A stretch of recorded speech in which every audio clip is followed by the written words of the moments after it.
Ya, yang pertama adalah kita bersyukur dan apresiasi kepada Komisi 8 dan Kementerian Agama yang telah menyepakati biaya haji tahun ini sebesar 93,4. Walaupun angka tersebut cenderung ada kenaikan, Mbak Sinta, sebesar kira-kira sekitar 3%. Karena tahun lalu 89 juta, 89,8 juta, hampir 90 juta sekarang naik menjadi 93,4. Artinya ada kenaikan sekitar 3%. Dan ketika diputuskan untuk menjadi BPIH, biaya perjalanan yang dibayar oleh jamaah, mereka hanya membayar sekarang 60%, menjadi 56 juta. Kita harus ingat tahun lalu mereka membayar 55%, besarnya sebenarnya 49 juta. Artinya jamaah tahun ini membayar 6 juta lebih mahal daripada tahun lalu. Sedangkan kenaikan biaya total realnya BPI hanya sebesar 3,5 juta.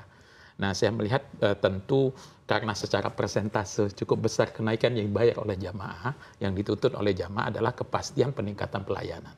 Kita berharap keputusan membayar 56 juta ini betul-betul diikuti dengan peningkatan pelayanan dan kepastian mendapatkan akomodasi dan transportasi yang terbaik. Termasuk juga kualitas makanan yang tahun lalu ada sebuah catatan dari jamaah tentang kualitas makanan. Yang kedua adalah tahun ini proses pelaksanaan ibadah haji secara total akan dijalankan secara B2B swasta, yaitu syarikat yang akan dipilih oleh partnership oleh pemerintah Kementerian Agama.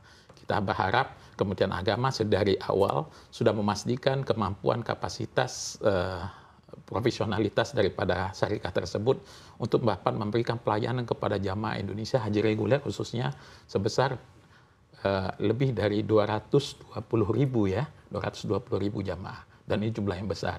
Makanya itu agar tidak terjadi lagi hal-hal yang tahun lalu terjadi yang cukup membuat kehebohan bagi kita. Masihkan Mbak Sinta bagaimana puluhan ribu jamaah tidak terpindahkan sesuai waktunya dari Musdalifah sehingga mereka terpapar dengan cahaya matahari. Bahkan ada yang tersesat juga ya Pak? Betul, terjadi dehidrasi dan lain sebagainya.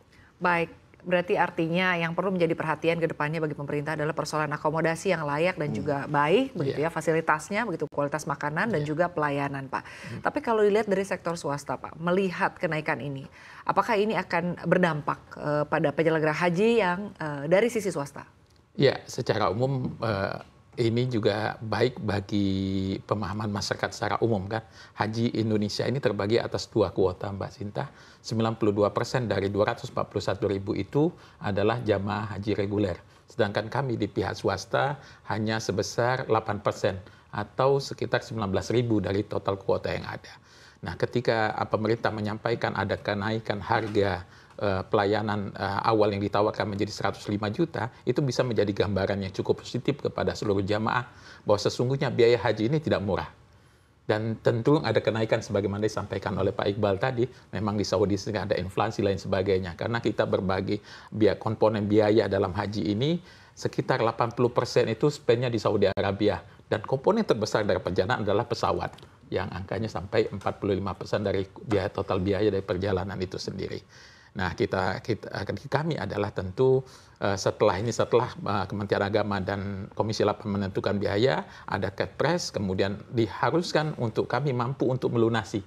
Dan jamaah juga harus melunasi, karena 241.000 ini harus kita habiskan secara maksimal, tidak ada yang tersisa. Karena kita tahu sebagaimana haji reguler, lebih dari 5 juta orang mengantri. Ya, jangan sampai kuota dengan 241.000 tidak ada kemampuan untuk itu.